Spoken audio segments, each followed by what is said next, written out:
اتنا پتلا وہ لباس پہنتی تھی، اس لیے اس عذاب میں وہ گرفتار کر دی گئی۔ میں پوچھنا چاہتا ہوں اے اسلام کی مقدس شہزادیوں، تمہارا جسم بہت نازک ہے، تم بہت کمزور ہو، تمہیں صنف نازک کہا گیا ہے۔ مرد تو مرد ہے، اگر اللہ اپنا عذاب پتھر اور پہاڑوں پر ڈال دے تو پہاڑ بھی اللہ کے عذاب کو برداشت نہیں کر سکتے۔ میری بہنوں، تم اللہ کے عذاب کو کیسے برداشت کر سکو گی؟ تمہارا یہ نازک وجود اللہ کے عذاب کو کس قدر برداشت کرنے کی طاقت رکھتا ہے؟ ذرا سوچو تو صحیح۔ آج تم اپنے حسن کی نمائش کر رہی ہو، آج تم باریک اور پتلے کپڑے پہن کر کے اپنے حسن کو دنیا کے سامنے ظاہر کر رہی ہو۔ کیا تمہیں ڈر نہیں لگتا یہ تمہارا حسن زیادہ دن تک تمہارے پاس نہ رہ سکے گا؟ جوانی کتنے دن کے لیے آتی ہے؟ جوانی آتی ہے جانے کے لیے، جوانی آتی ہے ختم ہونے کے لیے۔ زیادہ سے زیادہ جوانی 10 سے 15 سال تک تمہارے پاس رہے گی۔ اپنی جوانی کی عمر میں تم اپنے حسن کی نمائش کر لو، تم اپنے حسن کی خوب نمائش کرو گی۔ اس کے بعد پھر کیا ہے؟ جس حسن کی تم نمائش کر رہی ہو، یہ نمائش تمہارا کرنا اسی تمہارے خوبصورت چہرے کو کبھی قبر کے کیڑے کھائیں گے، کبھی قبر کی مٹی کھائے گی۔ اپنی بڑی بڑی آنکھوں میں کاجل لگا کر، اپنی خوبصورت آنکھوں میں کاجل لگا کر بار بار آئینوں کو دیکھتی ہو اور بار بار عورتوں پہ فخر محسوس کرتی ہو کہ میری آنکھیں اتنی خوبصورت ہے، میرا چہرہ اتنا خوبصورت ہے۔ ارے نادانو، تمہارے خوبصورت چہرے کی حقیقت کیا ہے؟ اگر تمہارے چہرے پر چند پھنسیاں نکل آئے تو تمہارا شوہر بھی تمہاری طرف نگاہ اٹھا کر دیکھنے کو تیار نہ ہوگا، مگر اللہ اکبر، اس دنیا کے اندر اپنے چہرے کو حسین بنانے کے لیے، اپنے چہروں کو خوبصورت بنانے کے لیے اس قدر اہتمام کرتی ہو اور خوبصورت چہرے پہ اتنا مٹک مٹک کر اتراتی ہو۔ یہ تمہارا خوبصورت چہرہ قبر کے اندر 3 دن کے اندر بگڑ جائے گا، 3 دن کے اندر اسے قبر کے کیڑے کھائیں گے۔ حضرت سعید ابن مسیب رحمت اللہ تعالی علیہ فرماتے ہیں، جب حضرت علی مرتضیٰ کے ساتھ میں قبرستان گیا تو میں نے جانے کے بعد کیا دیکھا؟ علی مرتضیٰ نے قبر والوں کو سلام کیا اور سلام کرنے کے بعد پوچھا، اے قبر والوں، تمہارا کیا حال ہے؟ تمہاری کیا کیفیت ہے؟ تو ایک قبر سے آواز آئی، علی کیا پوچھتے ہو؟ جس خوبصورت بالوں کو ہم دن میں کئی مرتبہ سنوارتے تھے وہ بال ہماری کھوپڑیوں سے جھڑ چکے ہیں۔ اے علی کے مرتضیٰ، جن آنکھوں پر ہم بہت فخر کرتے تھے وہ آنکھوں کے گودے بہ بہ کر کے گالوں سے گر رہے ہیں۔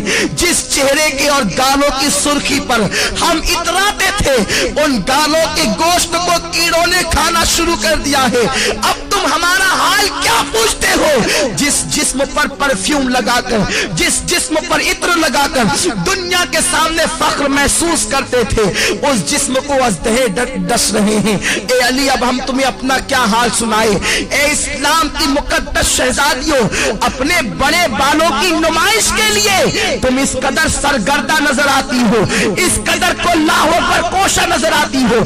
یہ تمہارے بال تمہاری قبر میں جھڑ جائیں گے، یہ تمہاری آنکھیں اسے قبر کے بچھو کھائیں گے، حشرات الارض اسے کھائیں گے۔ اور اللہ کے رسول تو یہاں تک فرماتے ہیں، آج عورتیں اپنے حسن کا غلط استعمال کر کے کبھی کسی غیر محرم لڑکے سے محبت کا پیغام دیتی نظر آتی ہے، پیار و محبت کے نام پر اجنبی لڑکوں سے دوستی کرتی نظر آتی ہے، اور یہ آج فیشن بن چکا ہے، اسے عیب نہیں سمجھا جاتا۔ وہ عورتیں کان کھول کر سن لے جو لوگوں سے غلط تعلقات قائم کرتی ہیں۔ فرمایا گیا جن عورتوں نے دوسرے مردوں سے تعلقات قائم کرنا تو بہت بڑا جرم ہے، ایک مرتبہ اپنا ہاتھ کسی دوسرے مرد کے ہاتھ میں دیا ہوگا، اس عورت پر اللہ اس کی قبر میں 99 سانپ مسلط فرمائے گا، اور اس میں سے ایک سانپ کی طاقت کا عالم یہ ہوگا کہ وہ सांप अगर सांस ले दुनिया में, वो सांप अगर दुनिया में सांस ले तो उसकी सांस की गर्मी से पूरी दुनिया के इंसान मर जाए, और अगर वो सांप किसी पहाड़ पर अपनी दुम को मार दे तो पहाड़ रेजा रेजा हो जाए। इतना ताकतवर वो सांप है। ऐसे ऐसे ताकतवर 99 सांप उस औरत पर मुसल्लत किए जाएंगे जिसने एक मर्तबा अपना हाथ किसी गैर मर्द के हाथ में दिया होगा। आज लड़कों से दोस्ती फैशन समझा जा रहा है। बच्चियां सज धज कर स्कूल और कॉलेज का रुख इसलिए करती हैं, इल्ला माशाअल्लाह सबकी बात नहीं करता, कि लड़के उन्हें देखे उनकी तरफ मुतवज्जे हों। अल्लाह के रसूल सल्लल्लाहु अलैहि वसल्लम ने फरमाया, मैंने मेराज की रात एक मंजर देखा कि आग की कैंची से कुछ औरतों की जिल्दें काटी जा रही है। आग की कैंची से उनकी जिल्दें काटी जा रही है। जो खवातीन ऑपरेशन को जानती है और जिनका ऑपरेशन किसी मकाम पर यह कहां हुआ है या उन्होंने ऑपरेशन की दास्तान को सुना होगा तो उन्हें मालूम होगा कि जब किसी की जिल्द डॉक्टर काटता है तो पहले उसे बेहोश करता है, फिर बड़ी नजाकत के साथ हल्के हल्के अंदाज से काटता है, फिर जब होश आता है तो इंसान कितना तड़पता है, कितना बेचैन होता है, कितना बेकरार होता है। बहुत एहतियात के साथ अगर बेहोश करके इंसान की जिल्द काटी जाए तो इंसान इतना तड़पता है। मेरी बहनों जरा सोचो तो सही कि आग की कैंची से कुछ औरतों की जिल्दें काटी जा रही थी। गैबदा रसूल सल्लल्लाहु अलैहि वसल्लम ने फरमाया, मैं वो मंजर देखकर बेकरार हो गया। मैंने पूछा, जिब्रील ये कौन औरतें हैं और इन पर ये अजाब क्यों है? तो जिब्रील ने कहा, या रसूल अल्लाह, ये आपकी उम्मत की वो औरतें हैं जो इसलिए बन संवर के घर से निकलती थी कि मर्द इनकी तरफ रागिब हो और इनकी तरफ देखे, इसलिए इन्हें इस अजाब में मुब्तला किया गया। ऐ इस्लाम की मुकद्दस शहजादियों, तुम मगरबी तहजीब और फैशन पर अमल करने के बाद बहुत ज्यादा कामयाब नहीं हो सकती, बहुत ज्यादा कामरान नहीं हो सकती। और सुनो, ये दुनिया ऐसी बदतरीन जगह है, ये दुनिया ऐसा बदतरीन मकाम है, यहां कोई किसी का नहीं।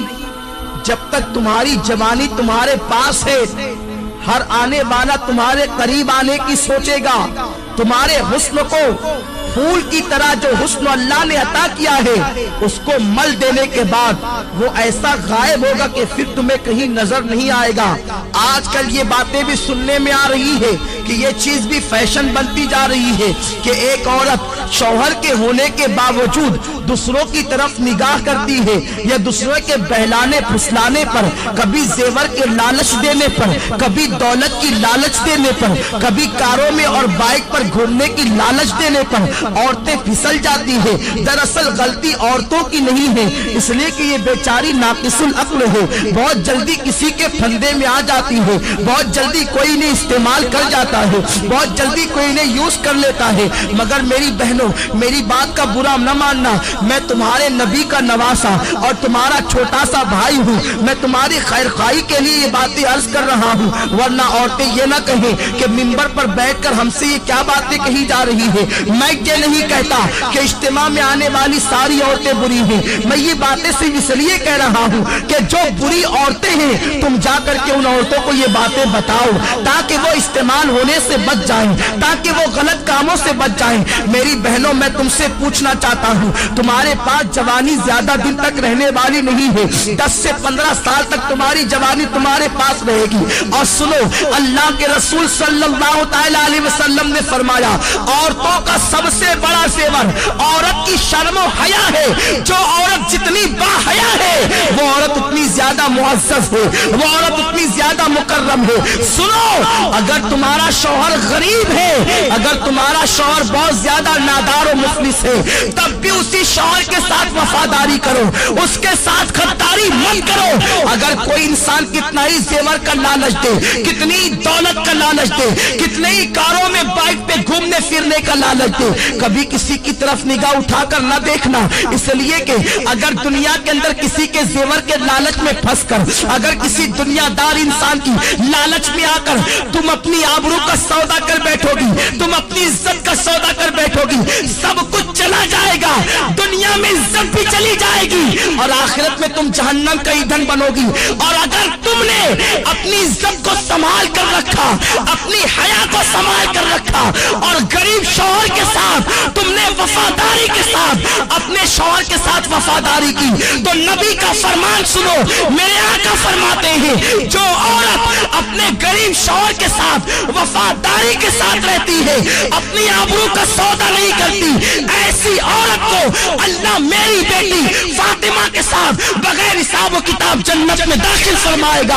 अब अगर तुम बगैर हिसाब व किताब जन्नत में दाखिल होना चाहती हो सैयदा फातिमा के साथ, तो अपनी आबरू का सौदा न करना, किसी के लालच देने में न आना। ये जेवर क्या हैसियत रखते हैं, जेवरों की क्या हैसियत है, सोने चांदी की क्या हैसियत है, अच्छे लिबास की क्या हैसियत है, कारों की क्या हैसियत है, दुनियावी सवारियों की क्या हैसियत है। जब तुम्हारी मौत आएगी तो सुन लो, बुढ़ापे में मरना जरूरी नहीं है, जवानी में भी तुम्हें मौत आ सकती है।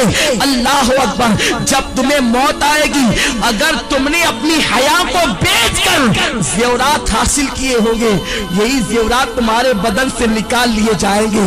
अच्छे अच्छे लिबास तुमने जो जमा किए होंगे, वो लिबास भी तुमसे छीन लिया जाएगा और तुम्हें क्या पहनाया जाएगा, सादा सा सिंपल सा 2 गज सफेद कपड़ा जिसे दुनिया कफन कहती है, वो कफन तुम्हारे बदन से लपेटा जाएगा। काफूर की वो गमगीन खुशबू तुम्हारे बदन से लगाई जाएगी। तुम्हारी सहेलियां आज जो तुमसे कहती है चल इस गुर्बत में क्या रखा है, इस गुर्बत में क्या रखा है, चल चल कर ऐश की जिंदगी गुजार। याद रखना, उन जालिमों की बात कभी मत सुनना। ए सैयदा फातिमा की कनीजाओं, नबी ने अपनी बेटी का निकाह किसी करोड़पति के साथ नहीं किया था, नबी ने अपनी बेटी का निकाह ऐसे अली के साथ किया था जिसके पास घर भी रहने को मौजूद न था। हजरत अली के में से मेरे आका कहते हैं, अली मैं फातिमा के साथ तुम्हारा निकाह करना चाहता हूँ। अली ऐसे थे, उस वक्त तो उनके पास मेहर देने के लिए पैसे भी न थे, कपड़े पहनाने के लिए पैसे भी न थे। अर्ज करते हैं या रसूल अल्लाह, न मेहर देने के पास मेरे पास पैसे हैं, न कपड़ा खरीदने के लिए मेरे पास पैसे हैं। हुजूर फरमाते हैं मेरी जीरा लेकर के जाओ, उससे बाजार में बेच दो और कपड़े खरीद करके लाओ और फातिमा का मेहर अदा करो। मैं पूछना चाहता हूँ, नबी चाहते तो अपनी बेटी का निकाह किसी दौलतमंद के साथ कर देते।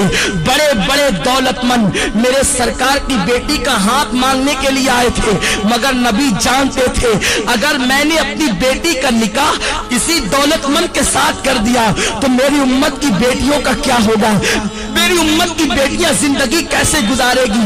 नबी ने अपनी बेटी का निकाह एक गरीब अली के साथ करके दुनिया को बता दिया कि गरीब शौहर के साथ ईमानदारी और वफादारी के साथ अपनी जिंदगी को गुजार देना, ये नबी की बेटी फातिमा की सुन्नत है, तमाम जन्नती औरतों की सरदार की सुन्नत है। मेरे आका अलैहिस्सलातु व तस्लीम की कनीजाओं, सैयदा फातिमा इतने गरीब ही के आलम में अपनी जिंदगी को गुजारती थी कि अपने हाथों से चक्की खुद पीसती थी। चक्की पीसने से हाथों में छाले पड़ गए थे, मशकीजा बदन पर रख करके पीठ पर लाद कर मशकीजे से पानी लाती।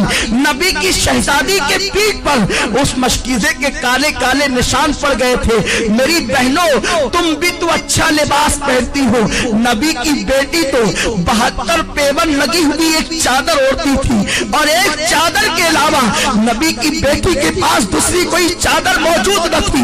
तुम तो 3-3 मरतबा पेट بھر کر کے کھانا کھاتی ہو. نبی کی بیٹی تو 3 دن تک کے فاقے کرتی تھی. کیا نبی کی بیٹی کی زندگی تمہارے لیے نمونہ نہیں ہے؟ کیا نبی کی بیٹی کی زندگی تمہارے لیے اسوہ حسنہ نہیں ہے؟ ذرا سوچو تو صحیح. تم 3 مرتبہ پیٹ بھر کے کھا کے اللہ اور رسول سے بے وفائی کرتی ہو، اور وہ 3 دن فاقہ کر کے اتنی نماز کی پابند تھی کہ 5 وقت کی نماز بھی پڑھتی، تہجد بھی پڑھتی، اور جب نفل نماز پڑھتی تو ایک سجدے کے اندر پوری رات گزر جاتی اور سبحان ربی الاعلیٰ کا ترانہ گنگناتی. جب فجر کی اذان سنتی تو حسرت کے ساتھ سر کو سجدے سے اٹھاتی اور کہتی اے اللہ تو نے رات اتنی چھوٹی بنائی کہ تیرے محبوب کی بیٹی فاطمہ دل کھول کے سجدہ بھی نہ کر سکی. اے خاتون جنت کی کنیزاؤ تم مسلمان ہو، تمہاری تقدیر کا ستارہ بہت عروج پر ہے. اللہ نے تمہیں ایمان کی دولت دی ہے. غیر مسلم عورتوں کو دیکھ کر ان کی طرح بننے کی کوشش نہ کرو. فلموں میں ہیروئن کو دیکھ کر ان کی طرح بننے کی کوشش نہ کرو. ذرا سوچو تو صحیح. میرے آقا فرماتے ہیں میں نے عورت کی عزت کو کعبے سے بھی بلند کر دیا ہے. تمہاری عصمت کو نبی نے کعبے سے بلند کیا ہے. تمہیں اپنے آپ کا کوئی خیال نہیں. تم پارکوں میں جا کر اللہ اکبر اللہ کی نافرمانی کر رہی ہو. اور سنو، کوئی کہیں بھی جائے سب کی نگاہ سے تو چھپ کر تم گناہ کر سکتے ہو، اللہ کی نگاہ سے تم کبھی نہیں چھپ سکتے. قرآن کہتا ہے ان اللہ کان علیکم رقیبا. تم جہاں کہیں ہو اللہ تم پر سخت نگرانی فرما رہا ہے. دوسرے مقام پر میرے رب نے فرمایا واتقوا اللہ ان اللہ خبیر بما تعملون.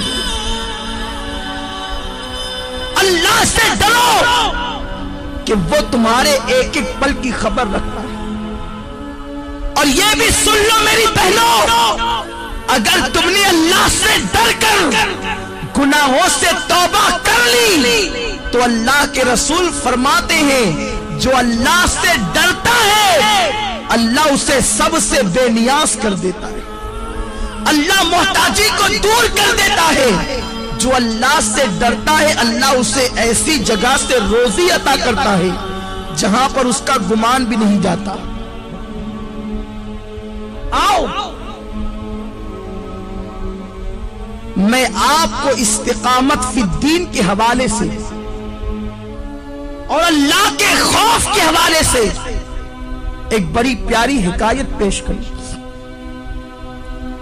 امام یافعی علیہ رحمت و رضوان فرماتے ہیں میری بہنیں غور سے سنیں اور اللہ کا خوف اپنے دل کے اندر پیدا کریں. جب ایک عورت اللہ سے ڈر کر گناہوں کو ترک کر دیتی ہے تو اللہ اس کے مقام کو کتنا بلند فرما دیتا ہے. امام یافعی رحمت اللہ تعالی علیہ فرماتے ہیں 2 دوست تھے، دونوں میں بہت زیادہ پیار و محبت تھی، ایک دوسرے سے بڑی محبت کرتے تھے، مگر ایک نوجوان کی کیفیت یہ تھی کہ وہ جلتے ہوئے انگاروں میں ہاتھ ڈال دیتا، اس کے ہاتھ پر آگ اثر نہیں کرتی تھی. وہ جلتے ہوئے کڑاہوں میں ہاتھ ڈال دیتا، تیل کی کڑک اس کے ہاتھ پر اثر نہیں کرتی تھی. وہ بڑے بڑے انگارے ہاتھ سے پکڑ لیتا، آگ اس کے ہاتھ کو نہیں جلاتی تھی. لوگ حیران رہتے تھے آخر اس کے اندر خصوصیت کیا ہے، اس کی خاصیت کیا ہے کہ آگ اس کے ہاتھ پر اثر نہیں کرتی. ایک مرتبہ اس کا جو بہت زیادہ قریبی دوست تھا اس نے پوچھا یار ذرا یہ تو بتا آخر آگ تیرے ہاتھوں کو کیوں نہیں جلاتی ہے، تو آگ کو ہاتھ میں لے لیتا ہے آگ تیرے ہاتھ پہ اثر کیوں نہیں کرتی ہے، یہ تو بہت تعجب کی بات ہے. اس نوجوان نے کہا یہ بہت بڑا راز ہے دوست میں نہیں بتا سکتا. آخرکار اس نے بہت زیادہ پریشر کیا اور پھر اس دوست نے کہا سن لے اگر تم میرے اس راز کی بات کو سننا چاہتا ہے تو سن. میری بہنوں سے کہتا ہوں میری بہنوں تم بہت غور سے اس حکایت کو سنو، شاید یہی حکایت آپ کی زندگی کے اندر انقلاب پیدا کر دے۔ وہ نوجوان کہتا ہے میرے بھائی دراصل معاملہ یہ ہے، میں نوجوان تھا، میں نے جوانی کی دہلیز پہ قدم رکھا، میرے پاس حسن بھی تھا، میرے پاس دولت بھی تھی، میرے پاس سب کچھ تھا، میں بڑے مالدار باپ کا بیٹا تھا۔ جب میں نے جوانی کی دہلیز پہ قدم رکھا تو مجھے عیاشیوں کی فکر ہوئی۔ ظاہر سی بات ہے جب انسان کے پاس دولت آتی ہے تو وہ عیاشی کی طرف بڑھتا ہے، وہ کسی نہ کسی کی عصمت کا سودا کرنے کا سوچتا ہے۔ وہ نوجوان کہتا ہے ایک رات میں کھانا کھاتے گرمیوں کے موسم میں اپنے گھر کے اوپر کے چھت پر ٹیرس پر گھوم رہا تھا، ٹہل رہا تھا، میں نے کیا دیکھا کہ میرے گھر کے سامنے ایک بہت خوبصورت لڑکی ٹہل رہی ہے۔ جب میں نے اس لڑکی کو دیکھا تو اس سے میرے دل میں محبت پیدا ہو گئی، میں نے اس لڑکی سے گفتگو کرنا چاہیے۔ میں نے اس لڑکی سے کہا تجھے جتنی دولت چاہیے لے لے مگر تو میرے ساتھ میں جیسا کہوں ویسا ہی کرنا۔ مگر وہ لڑکی کوئی معمولی لڑکی نہیں تھی، وہ آج کل کی آوارہ لڑکیوں کی طرح، آج کل کی اسکول اور کالج کی اپنی مرضی سے جینے والی لڑکیوں کی طرح لڑکی نہیں تھی۔ اس لڑکی کے ماں باپ نے اس کی پرورش ٹی وی اور وی سی آر کے سائے میں نہیں کی تھی، بلکہ وہ لڑکی ایک نیک اور پرہیزگار ماں باپ کی بیٹی تھی۔ اس کے ماں باپ نے اس کی پرورش جو ہے وہ ناولوں کے سائے میں، ہیروئن اور ہیرو کی زندگی کے سائے میں نہیں بلکہ سیدہ فاطمہ کے کردار کے سائے میں کی تھی، قرآن مقدس کی تعلیم کے سائے میں کی تھی۔ جب اس لڑکی کے سامنے اس نوجوان لڑکے نے دولت کو پیش کر کے اس کی عصمت کا سودا کرنا چاہا تو لڑکی نے بڑا پیارا جواب دیا، اے نوجوان لذت کے لیے گناہ مت کر، لذت چلی جائے گی گناہ باقی رہ جائے گا۔ لذت کے لیے گناہ مت کرو، یہ لذت چلی جانے والی چیز ہے، اور گناہ ایک مرتبہ گناہ کے دفتر میں لکھ دیا گیا وہ ہمیشہ باقی رہے گا۔ ارے ایک گناہ کا عذاب انسان برداشت نہیں کر سکتا، انسان ہزاروں گناہ کرتا ہے۔ قرآن کہتا ہے اِنَّ بَطْشَ رَبِّكَ لَشَدِيدٌ، تیرے رب کی پکڑ بڑی سخت ہے۔ اے میری بہنوں کم از کم اپنے آپ سے تو تم محبت کر لو، اللہ کا عذاب بڑا خطرناک ہے۔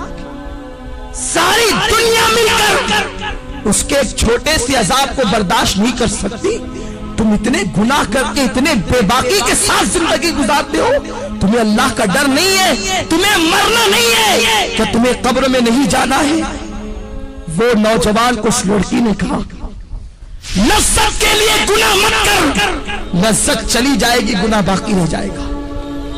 وہ نوجوان کہتا ہے میں اس لڑکی کے پیچھے لگا رہا، وہ لڑکی مجھے اللہ سے ڈراتی رہی۔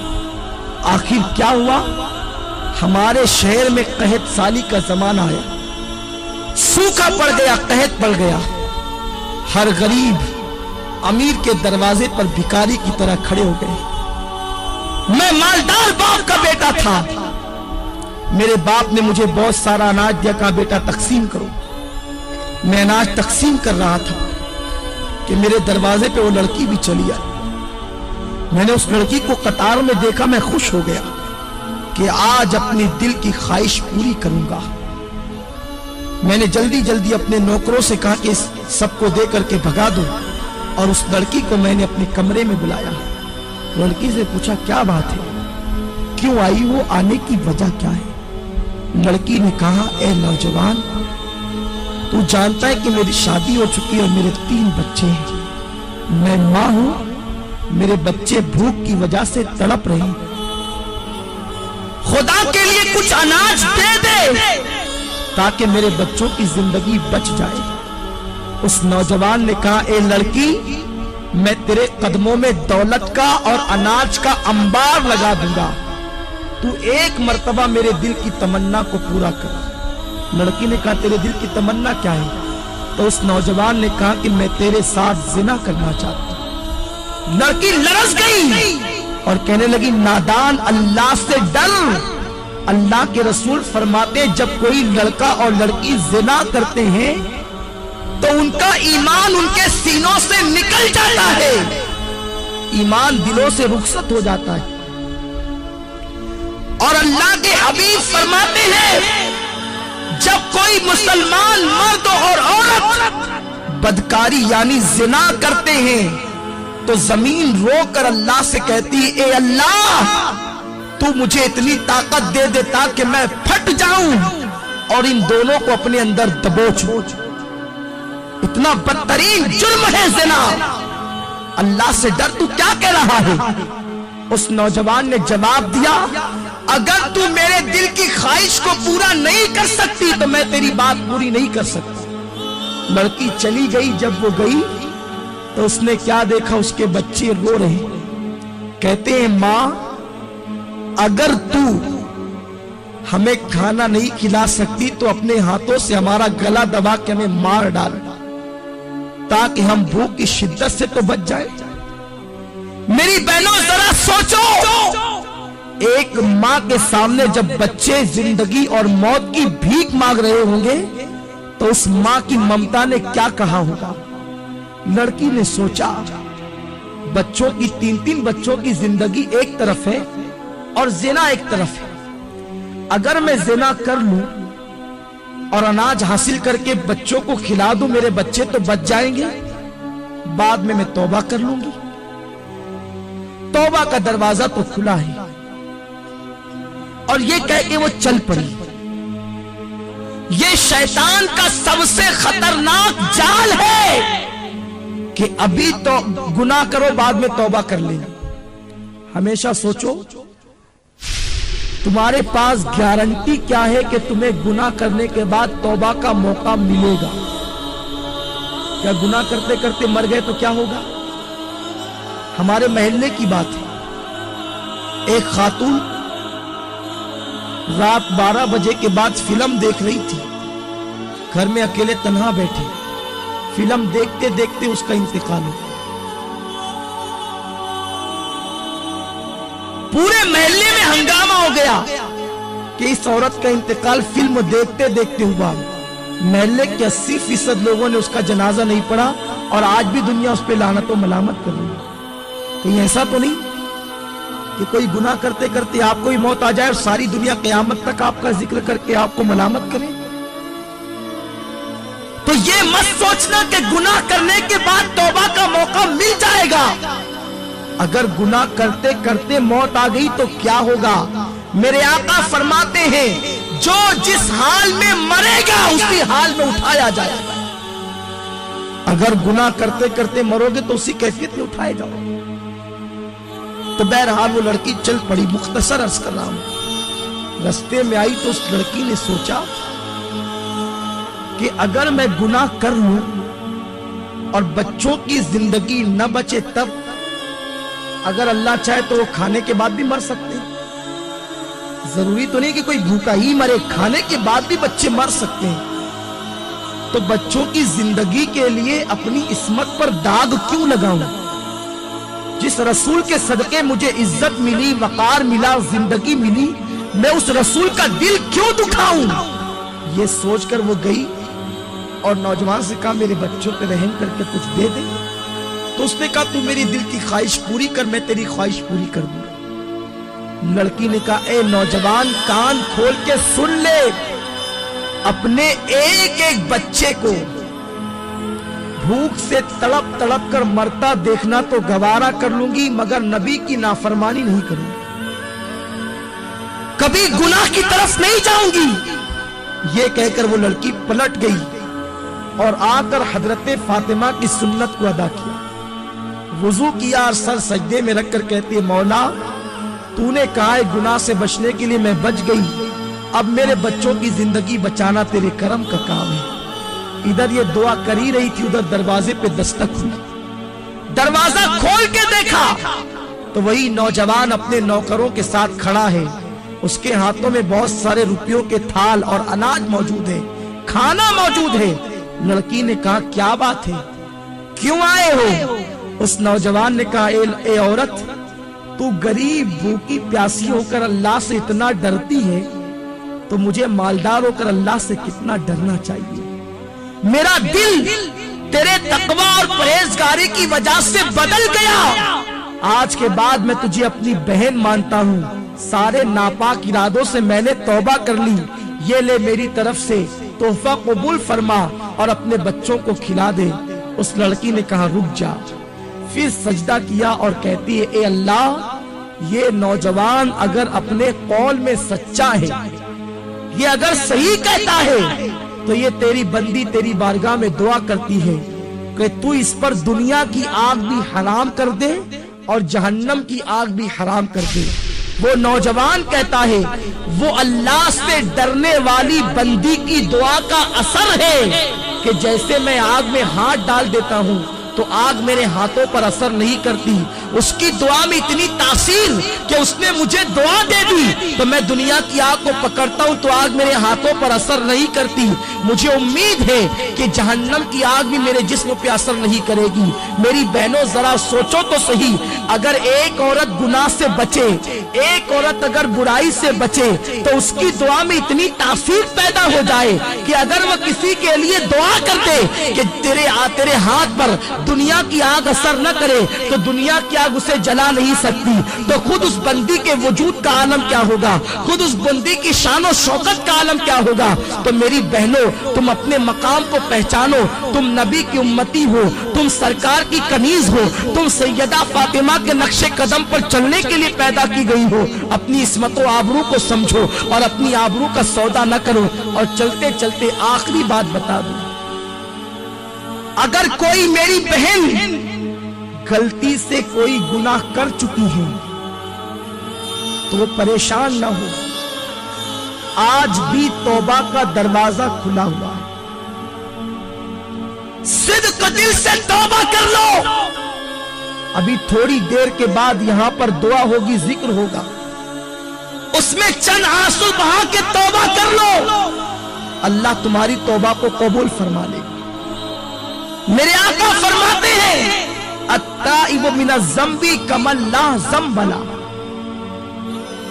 कि गुनाह से तौबा करने वाला ऐसा है जैसे उसने गुनाह किया ही नहीं। और अल्लाह फरमाता है वल्लाहु युहिब्बुत तव्वाबीन, कि बेशक अल्लाह तबारक व तआला तौबा करने वालों को अपना महबूब बना लेता है। इन्नल्लाह युहिब्बुत तव्वाबीन, बेशक अल्लाह तौबा करने वालों को अपना महबूब बना लेता है। तो मेरी बहनों तौबा कर लो, तौबा का दरवाजा अब भी खुला है। अगर फिल्में देखकर या ड्रामे देखकर या पार्कों में जाकर या कहीं पर कोई खता हो गई हो तो आज सिद्क दिल से तौबा कर लो, इंशाअल्लाह अल्लाह तुम्हारी तौबा को कबूल फरमाएगा। आइए इस सिलसिले में एक बात मैं तुम्हारे सामने और पेश कर दूं कि तौबा अल्लाह अपने बंदों की कबूल करता है, मगर तौबा नाम किस चीज का है? कानों को पकड़ने का नाम तौबा नहीं, गालों को पीटने का नाम तौबा नहीं। तौबा कहते उसे है एक मर्तबा अपने अल्लाह से दिल ही दिल में अहद कर लिया कि मौला अब मैं कभी गुनाह नहीं करूंगी, दोबारा आंधी आए तूफान आए कयामत आ जाए मगर तुम दोबारा उस गुनाह की तरफ न जाओ। इसी का नाम सच्ची तौबा है। और सच्ची तौबा करने वालों का मकाम बहुत बुलंद हो जाता है, उसका मर्तबा बहुत बड़ा हो जाता है। आज मैं आपको बताऊं, हजरत जुन्नून मिस्री अलैहि रहमतुल्लाह व रिदवान के दरबार में एक कुछ महल्ले के लोग आए और आने के बाद कहते हैं ए जुन्नून मिस्री, हमारे महल्ले के अंदर एक रक्कासा आई है, एक नाचने वाली आई है, एक डांस करने के लिए आई है और नौजवान जाते हैं और रात रात भर उसके साथ बदकारी करते हैं। इस तरीके से वो माहौल खराब कर रही है, पूरे महल्ले का माशरा तबाह हो रहा है। मेरी बहनों जरा गौर से सुनो, अल्लाह कैसा करीम और रहीम है, अल्लाह कैसा सत्तारों गफ्फार है। हजरत जुन्नून मिस्री अल्लाह के वली थे। अल्लाह अकबर। जब उनके दरबार में महल्ले के लोग आए कि महल्ले में गुनाह हो रहा है, एक औरत तबाही मचा रही है, नौजवान खींचे खींचे उसकी तरफ जा रहे हैं, उसे महल्ले से निकाल दो। अल्लाह अकबर। मगर सुनो, अगर कोई गुनाह करे तो उसे महल्ले से निकालने की कोशिश न करना। गुनाह करने वालों को कभी हकीर मत समझो। हमें गुनाह से नफरत करने का हुक्म दिया गया है, गुनहगार से नफरत का हुक्म नहीं दिया गया। हमें मर्ज से नफरत का हुक्म दिया गया है, मरीज से नफरत का हुक्म नहीं दिया गया। गुनाह मर्ज है, गुनाहगार मरीज है, अगर तुम मरीज से नफरत करोगे तो गुनहगारों का इलाज कौन करेगा? मेरे आका ने तो बड़े बड़े गुनहगारों को सीने से लगाया। हमें क्या हक बनता है किसी गुनहगार का गुनाह ओपन करके उसका मजाक उड़ाने का? तो मेरी बहनों, अगर तुम्हारे महल्ले के अंदर कोई औरत गुनाह करती हुई पकड़ी जाए या कोई औरत किसी का गुनाह तुम्हारे सामने ओपन हो जाए तो उसकी तशहीर मत करना, बल्कि उसके करीब जाकर उसकी इस्लाह करने की कोशिश करना, उसे गुनाह से रोकने की कोशिश करना। हजरत जुन्नून मिस्री की बारगाह में महल्ले के लोग आकर कहते हैं उस रक्कासा को निकाल दो। उस जमाने के लोग कितने हसास थे, कितने मुत्तकी और परहेजगार थे कि एक औरत गुनाह करने के लिए आई थी, पूरा महल्ला मुखालिफत कर रहा था। यहाँ तो पूरा महल्ला के महल्ला गुनाह करता है, कोई मुखालिफत करने वाला नहीं, कोई मना करने वाला नहीं। बहरहाल हजरत जुन्नून मिस्री ने फरमाया वो औरत फाहिशा है ना, वो औरत बदकारा है ना, वो औरत जिना करवाती है, वो औरत बदकारी करती है, ठीक है तुम चले जाओ, इंशाअल्लाह मैं उसका इलाज कर दूंगा। उसके बाद हजरत जुन्नून मिस्री रहमतुल्लाहि ताला अलैह जाते हैं और जाने के बाद उसके दरवाजे पर बैठ जाते हैं। जब उसके दरवाजे पर बैठ जाते हैं महल्ले के जितने लड़के आते हैं जुन्नून मिस्री जैसे वली को देखकर भाग जाते हैं। हजरत जुन्नून मिस्री उन नौजवानों को समझाते हैं बुराई न करो, ये बहुत बुरी चीज है, इससे रोजी खत्म होती है, इससे चेहरा मस्क किया जाता है, इससे चेहरा बदल जाता है, इससे इंसान तबाह होता है, इससे इंसान बदनाम होता है, इससे इंसान की जिंदगी कम कर दी जाती है। गर्ज के ज़िना की बुराइयां वो बता रहे हैं। वो औरत सज धज के घर में बैठी है कि आज मेरे यहाँ कौन आता है। सारे लड़कों को शाम ही से जुन्नून मिस्री ने रुखसत कर दिया और उसकी कनीज जब दरवाजे पर आई तो जुन्नून मिस्री उससे कहते हैं तेरी मालिका से कहना आज तुझसे मिलने के लिए जुन्नून आ रहा है, एक रात की कीमत क्या है। वो लरज गई कि हजरत जुन्नून मिस्री इतने बड़े वली कहलाते हैं और वो मेरी रात की कीमत पूछ रहे हैं। कनीज ने आकर बहरहाल बता दिया। हजरत जुन्नून मिस्री उतनी कीमत लेकर के गए और उस लड़की से कहते हैं मैं तो ये कीमत दे रहा हूँ, अब रात भर तुम्हारी मेरे कब्जे में है, रात भर तुम्हारी मेरे पास है, जैसा मैं कहूंगा तुम्हें ऐसा ही करना पड़ेगा। लड़की ने कहा मेरा काम तो दौलत कमाना है, तुम जो कहोगे मैं वही करूंगी। उसके बाद हजरत जुन्नून मिस्री ने उसको पैसे दिए और फरमाया आज की तेरी रात मेरे लिए है। फरमाते हैं बेटी इस्लाम की बेटी हर बेटी हर बेटी इस्लाम की बेटी हुआ करती है, ये तूने जो कीमत ली है अब जल्दी से जाके गुस्ल कर और ये नया लिबास मेरी तरफ से पहन ले। उस लड़की ने गुस्ल किया, लिबास पहना। वो अजीब अजीब सोच रही थी कि मेरे साथ जुन्नून जैसा बूढ़ा क्या करेगा। हजरत जुन्नून मिस्री रहमतुल्लाहि ताला अलैह उस लड़की से कहते हैं बेटी आज रात तुझे कुछ नहीं करना है। मुसल्ला बिछाते हैं और पीछे उस लड़की को खड़ा करते हैं और उसके बाद कहते हैं बेटी तुझे नमाज पढ़ना है। उस फाहिशा जानिया औरत ने कहा ए जुन्नून आज तक नमाज किसे कहते हैं मुझे नहीं मालूम, एक मुसलमान माँ के घर में पैदा हुई थी मगर मेरी माँ ने गुर्बत की वजह से मुझे इस कारोबार पे लगा दिया, उसके बाद से आज तक मैं तो मुसलमान रही मगर ना नमाज क्या है मुझे नहीं मालूम, कलमा क्या है मुझे नहीं मालूम। इतना पतला